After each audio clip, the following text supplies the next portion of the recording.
کمرے کے وسط میں لا کر اس نے زرخوف کا ہاتھ چھوڑا اور پستول اس کی گردن پر رکھی۔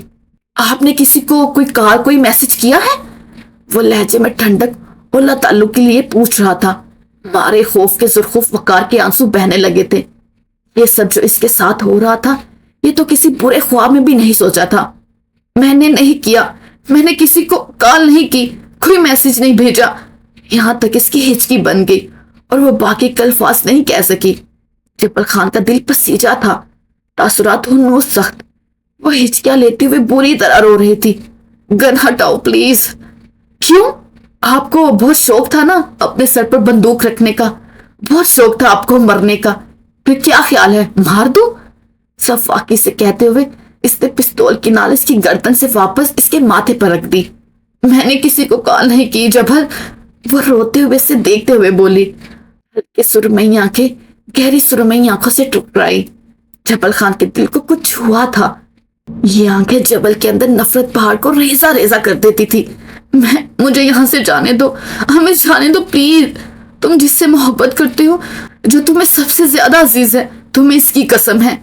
آپ کے یہ ڈرامے سلطان صفدر پر اثر انداز ہو سکتے ہیں، جبل خان پر نہیں۔ اس نے بازو سے کھینچ کر اسے دیوار کے ساتھ لگایا اور پستول لوڈ کی۔ زرخوف کے رہے سے اوسان بھی خطا ہونے لگے۔ وہ مزید بلند آواز میں رونے لگی تھی۔ آنسو بھل بھل کر اس کا چہرہ بھگو رہے تھے۔ میں آپ کے ساتھ بے حد نرمی سے پیش آیا، میں نے آپ پر ہاتھ نہیں اٹھایا، کسی کو اٹھانے بھی نہیں دیا، اور آپ نے یہاں سے بھاگنے کی کوشش کی۔ جب آپ نے میری ایفرٹس کی پرواہ نہیں کی تو اب وقت ہے کہ میں آپ کو اپنا اصل چہرہ دکھاؤں۔ اس نے پستول اس کی پسلیوں کے درمیان رکھی۔ آنکھوں میں اجنبی پن تھا۔ زرخوف خوف سے آنکھیں پھیلائی سے دیکھتی رہی۔ آپ نے جبل کی نرمی کا غلط فائدہ اٹھایا خاتون، میں نے آپ سے کہا تھا جانوروں سے خوف کھائیں۔ وہ کچھ کہنے لگی مگر جبل اس کی بات کاٹ چکا تھا۔ اب آپ نہیں بولیں گی، آپ اب مجھے فالو کریں گی، جو میں کہوں گا آپ کو وہ کرنا پڑے گا، اس لیے اس نے پستول کا زور بڑھایا۔ سرمئی آنکھوں والی لڑکی کی جان ہوا ہونے لگی۔ اس نے جبل کے بازو پر ہاتھ رکھ کر اسے دور ہٹانا چاہا۔ اب آپ یہاں سے جائیں گی اور اپنے دوستوں سے کہیں گی کہ روزگار کے لوگوں کے لیے اپنا بیان دے رہی ہیں۔ میں نہیں کہوں گی، میں نہیں کہوں گی، میں کچھ نہیں کہوں گی۔ وہ آنکھیں میچے لرزتے ہوئے بولی، پھر مجھے بلوانا بھی آتا ہے۔ دروازے سے اندر داخل ہوتا بہرام خان بولا تھا۔ اس کے سینے اور ہاتھوں پہ خون کے دھبے لگے تھے، آنکھیں صفاق سی۔ وہ دونوں اسے دیکھ کر ٹھٹکے تھے۔ بہت ایڈوانٹیج لے لیا آپ نے بھی۔ وہ آگے آیا۔ جبل خان خود بخود 2 قدم پیچھے ہوا۔ صرف ایک دفعہ پوچھوں گا، اپنے دوستوں سے کہیں گی کہ آپ ہماری حمایت کر رہی ہیں؟ بہرام میری بات سنو، میں نے دیکھ لوں گا۔ جبل نے اس کے بازو تھام کر اسے ایک طرف کرنا چاہا مگر وہ اس کا ہاتھ جھٹک چکا تھا۔ وہ اپنے بھائی کا نہیں، اپنے لیڈر کا ہاتھ جھٹک رہا تھا۔ اس کے انداز میں بہت کچھ بدل چکا تھا۔ ہاں یا نہ؟ وہ زرخوف کی آنکھوں میں دیکھتے ہوئے پوچھ رہا تھا۔ وہ خوف کے مارے تھر تھر کانپ رہی تھی۔ موٹے موٹے آنسو کے قطرے اس کے چہرے پر پھسل رہے تھے۔ 2 غیر مردوں کے ساتھ وہ اکیلی تھی۔ اس کا دل بیٹھا جا رہا تھا۔ میں اپنے دوستوں سے غداری نہیں کر سکتی، میں بھی روزگار سے غداری نہیں کر سکتا، سرد انداز میں کہتے ہوئے اس نے جھک کر انگیٹھی سے جلتی ہوئی لکڑی اٹھائی۔ جبل خان نے اس کا ہاتھ روکنا چاہا، جسے وہ دھکا دے کر دور ہٹا چکا تھا۔ دیکھتے ہی دیکھتے اس نے جلتی ہوئی لکڑی کو زرخوف کی کلائی پر رکھ دیا۔ اس کا جسم جیسے جھلس کر رہ گیا۔ جبل خان نے بہرام کے منہ پر تھپڑ دے مارا تھا، وہ پھر بھی ٹس سے مس نہ ہوا۔ جلتی ہوئی لکڑی کا دباؤ اس کی کلائی پر بڑھتا چلا گیا۔ زرخوف ہلکے بل چیخ رہی تھی، درد نے اس کی رگوں کو سن کر دیا تھا۔ جبل خان نے پستول کا دستہ اپنے بھائی کے سر پر دے مارا تھا، جس سے وہ لڑکھڑا کر پیچھے ہوا۔ بہرام نے سیدھا ہونے کی کوشش کی مگر جبل خان تیزی سے اس کے سینے پر لات مار گیا تھا۔ اس کی آنکھوں میں خون تھا، کسی نے جیسے اس کے دل کو جلا کر رکھ دیا ہو۔ وہ حواس کھو رہا تھا۔ بہرام نے کسی قسم کا کوئی جوابی وار نہیں کیا۔ جبل اس کے سینے کے اوپر بیٹھا زور زور سے اس کے منہ پر مکے مار رہا تھا۔ اس کے انداز میں جنونیت تھی۔ خبیث آدمی، تم نے ایک عورت پر کیسے ہاتھ اٹھایا؟ شرم نہیں آئی تمہیں؟ جرأت کیسی ہوئی؟ وہ اسے مارتے ہوئے غرا رہا تھا۔ زرخوف دیوار کے ساتھ لگ کر بیٹھی چلی گئی۔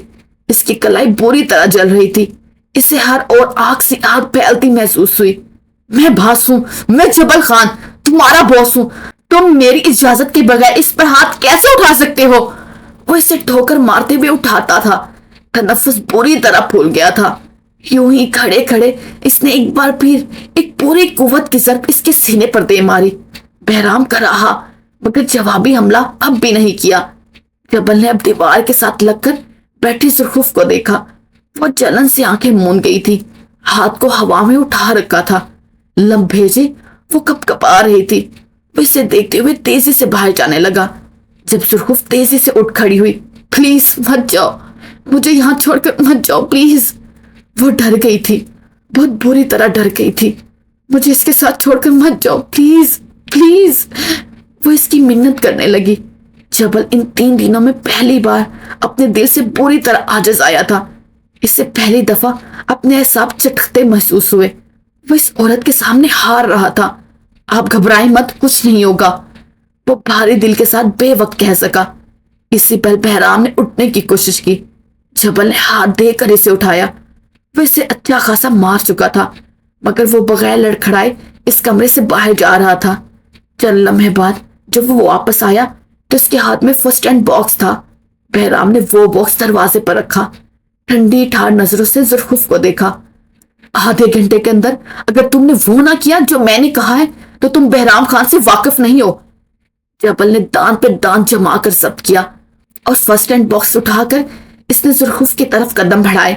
اس کا چہرہ گیلا تھا، پلکوں پہ پانی ٹھہر گیا تھا، سرمئی آنکھوں میں سرخ ڈوریاں بن گئی تھی۔ وہ قابل ترس لگتی تھی۔ مجھے نہیں معلوم تھا وہ یہ سب کرے گا، سپاٹ انداز میں کہتے ہوئے اس نے نظریں چرائی۔ آپ بیٹھے، میں مرہم لگا دیتا ہوں۔ لیکن اس کی بات ماننے میں ہی عافیت تھی۔ مجھے واپس چھوڑ کر آئے، مجھے کوئی مرہم نہیں چاہیے، مجھے بس واپس چھوڑ کر آؤ پلیز۔ وہ اب تک دروازے کو دیکھ رہی تھی، وہ خوفزدہ ہو چکی تھی۔ جبل کو اندازہ ہوا، خاتون میرے ہوتے ہوئے کوئی آپ کو نقصان نہیں پہنچا سکتا۔ وہ ذرا جتا کر ناگواری سے بولا۔ زرخوف نے یوں ہی گیلی نگاہوں سے اسے دیکھتے ہوئے اپنی کلائی اس کی آگے کر دی۔ اس کی کلائی کی جلد بری طرح جل چکی تھی، اسے مزید کچھ کہنے کی ضرورت نہیں پڑی۔ جبل نے لب بھینچ لیے، وہ اس کی حفاظت نہیں کر سکا تھا۔ وہ اس کھیل میں کچھ غیر ضروری چیزیں شامل کر چکا تھا۔ وہ کئی لمحے راہداریوں میں کھڑا رہا تھا، خالی ہاتھ، خالی دل۔ 10 جنوری دوپہر 1 بجے۔ خانہ ویسا بالکل بھی نہیں تھا جیسے وہ چھوڑ کر گئی تھی۔ فرش پر جگہ جگہ خون کے دھبے تھے۔ حسن کے بازو سے جس تیزی سے خون بہ رہا تھا، زرخوف کو اسی تیزی سے اپنا دل رکتا محسوس ہوا۔ خاندان زبراج کے قریب بیٹھا، اس کے جوتے کے تسمے کھول رہا تھا۔ وہ جوتا بیچ سے پھٹا ہوا تھا، گول بڑا سا سوراخ۔ اسے 1 منٹ نہیں لگا تھا اس سوراخ کا سوراخ جاننے میں۔ وہ قید خانہ موت کا منظر پیش کر رہا تھا۔ اس کے قدموں سے جیسے جان نکل گئی ہو۔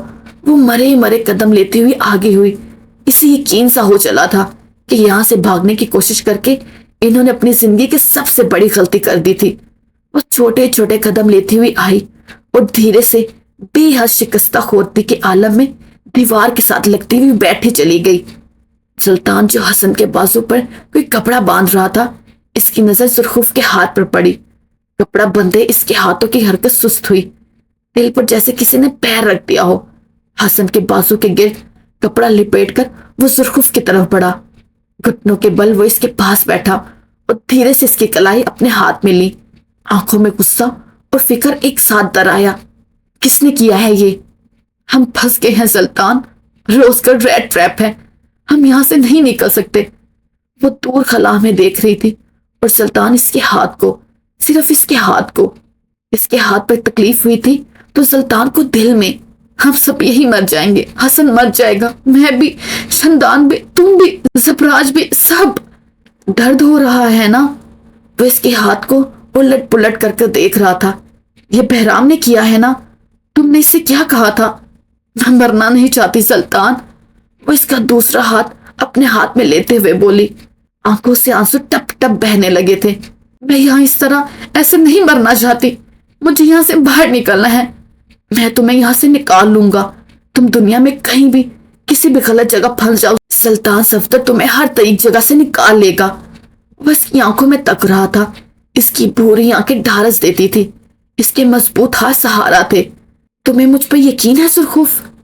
مجھے ریزسٹنس پر یقین ہے، اور مجھے کانسپیرنسی پر، اور اس سے زیادہ خطرناک کبھی کچھ ہوا ہی نہیں۔ ہم یہاں سے بھاگ جائیں گے، وہ زور دے کر بولا۔ تم نے پہلے بھی یہی کہا تھا، اور دیکھو کیا ہوا۔ وہ چیخ نہیں رہی تھی، وہ بس تھک گئی تھی۔ انہوں نے حسن کا کیا حال کیا ہے؟ زبراج اور شندان کو دیکھو، تم مجھے دیکھو، خود کو دیکھو، اور پھر کہو کہ تم میں اتنے گٹس ہیں کہ تم دوبارہ یہ کہہ سکو تم نے پہلے بھی یہی کہا تھا، تم نے۔ بولتے بولتے وہ رک گئی۔ اس کے دماغ میں ایک الارم سا بجا تھا۔ وہ چونک کر سلطان کو دیکھنے لگی۔ وہ اسے ہی تک رہا تھا، اس کی نظریں وہیں تھی۔ زرخوف کو کئی صدیاں لگ گئی ان نظروں کو سمجھتے ہوئے۔ تم نے کہا تھا ہم یہاں سے بھاگیں گے۔ وہ خواب کس سے کیفیت میں تھی؟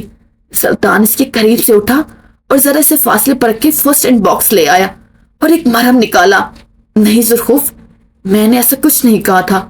وہ اب انگلی کے پوروں سے اٹائرمنٹ اس کی ہتھیلی پر لگا رہا تھا۔ وہ ٹکر ٹکر اس کا چہرہ دیکھنے لگی۔ سارا پزل حل ہو گیا تھا۔ سلطان صفدر نے بھاگنے کی بات کبھی کی ہی نہیں تھی۔ میں نے کہا تھا مجھے یہاں سے نکلنا ہے، میں یہاں سے نکل کر جائزہ لینا چاہتا ہوں۔ میں اس قصب کی زنجیریں دیکھ رہا تھا جس میں جھگڑا جا چکا تھا۔ جب میں پلان 7 ڈی کوڈ کر سکتا ہوں تو کیا میں اتنا بے وقوف ہوں جو یہاں سے بھاگنے کی بات کروں؟ وہ دھیرے دھیرے بول رہا تھا، لہجے میں کسی قسم کی کوئی بڑائی نہیں تھی، زرخوف جیسے کسی خواب سے جاگی تھی۔ دوئم، میں یہاں سے نکل کر اندازہ لگانا چاہتا تھا کہ ہمارے درمیان غدار کون ہے۔ میں اپنا کام کر رہا تھا زرخوف۔ آخر میں وہ بڑے ہی آرام سے بولا، تم کون ہو زلطان؟ تم نے ہمیں مینیپولیٹ کیا؟ ناٹ ایٹ آل، میں نے بس سیاست کی، مجھے وہی آتی ہے۔ اس نے جیسے پتے کی بات بتائی ہو۔ وہ اگلے کئی لمحے اس کے سامنے شاکی اور شستر سی بیٹھی رہی۔ لندن میں جب تمہارے ڈیڈ تمہارے آرٹ کے خلاف تھے تب مجھے تم پر ترس آتا تھا۔ مجھے لگتا تھا تم ایک آرٹسٹ ہو اور وہ تمہیں سیاست میں دھکیلنا چاہتے ہیں۔ تم غلط تھی، میں غلط تھی۔